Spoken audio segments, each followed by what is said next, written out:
खुर्रम रोकड़ी साहब, जो इशू इस वक्त बना हुआ है उसमें आपको लगता है कि पाकिस्तान तहरीक इंसाफ रियासत की कीमत पर सियासत कर रही है? अगर उनके खिलाफ ये चार्जशीट दी जाए तो ये दुरुस्त चार्जशीट आपको लग रही है? जिला इन्होंने, हम इसको ज़रा बड़ा सिस्टमैटिक देखें तो इन्होंने किया ये कि इन्होंने दहशत गर्दों के लिए सिंपथाइजर्स पैदा किए।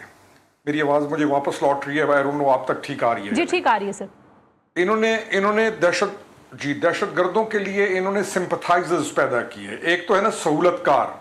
अनफॉर्चुनेटली सहूलतकारी पर ये सियासी जमात खुद उतर आई, नॉट ऑल ऑफ देम, मैं सारों की बात नहीं करूंगा, लेकिन इनका जो मेन सेक्शन है जहां से ये पार्टी गवर्न होती है, या जो इनकी सोशल मीडिया के ऊपर पॉलिसी आती है, या जहां से इनको असल ऑर्डर्स आते हैं, इन्होंने वहां पर सहूलतकारी भी की, अपने इदारों को कमजोर किया, और दूसरी तरफ इन्होंने दहशतगर्दी को बड़ा एक खूबसूरत नैरेटिव बना के पेश किया जिसमें आम पब्लिक के लिए विद इन देम और दीगर के लिए दहशतगर्दों के लिए लगा रहे हैं, पैदा किया। आप भी बहुत संगीन इल्जाम लगा रहे हैं एक ऐसी जमात पे जो दावा करती है कि हम इस मुल्क की सबसे बड़ी जमात हैं।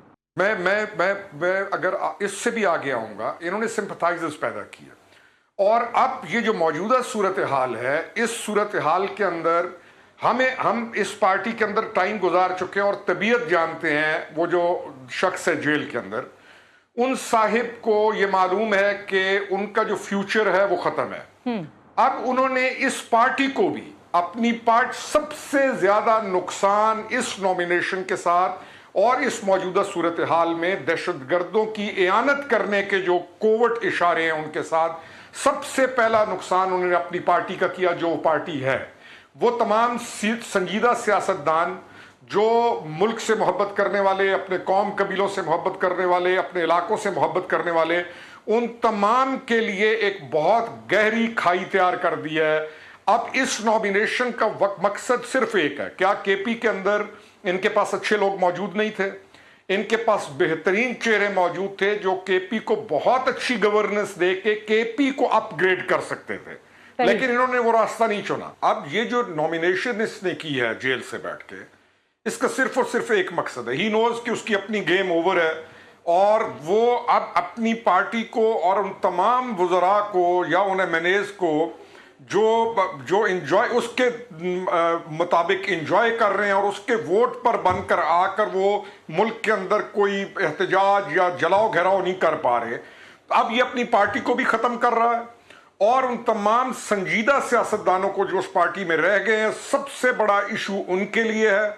उसके बाद ये वाला नॉमिनेशन इशू है केपी के लिए, और उसके बाद मुल्क पाकिस्तान के लिए, क्योंकि उसने अब ये तहिया कर लिया है एंड ही नोज इट। तमाम को मालूम है कि जो नई नॉमिनेशन है वो ना दफ्तर चला सकती है, ना उसको किसी गवर्नेंस का पता है, ना उसको ये मालूम है कि वजीर आला होता क्या है।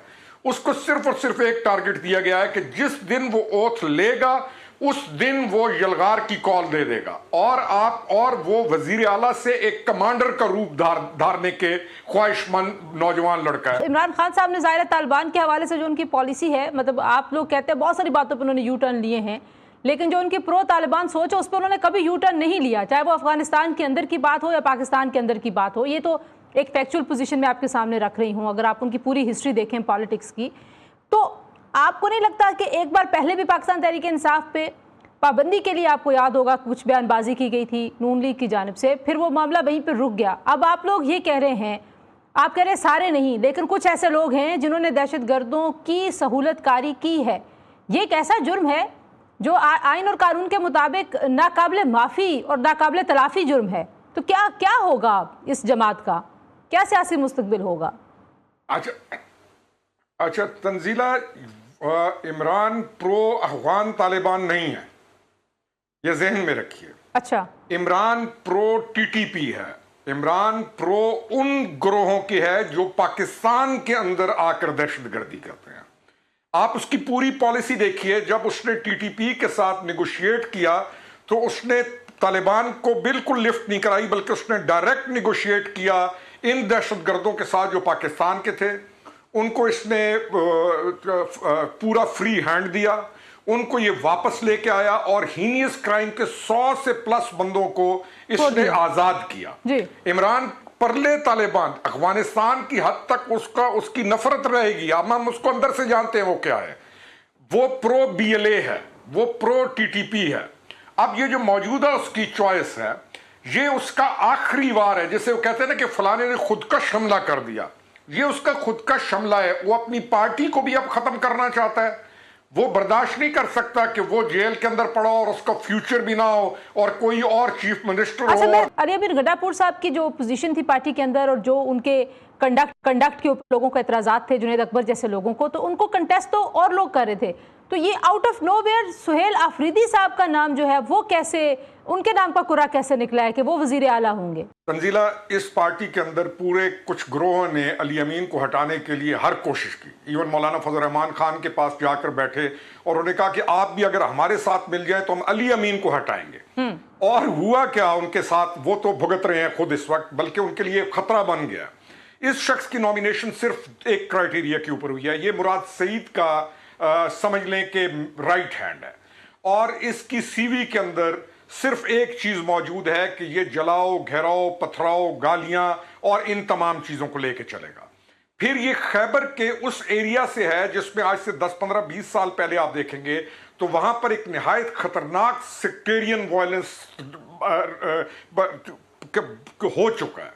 اب اس کو جوڑیے سوات میں فضل اللہ نامی ایک شخص کے ساتھ کہ جس کے ریمیننٹس موجود ہیں اور وہ بھی ایگزسٹ کرتے ہیں, اور اس کو جوڑیے احسان اللہ احسان کی اس اسپیس کے اوپر جس میں عادل راجہ جیسا آدمی بیٹھ کر ٹی ٹی پی کے بدترین شخص کے ساتھ وہ اسپیس کر رہا ہے اور الائنس کر رہا ہے.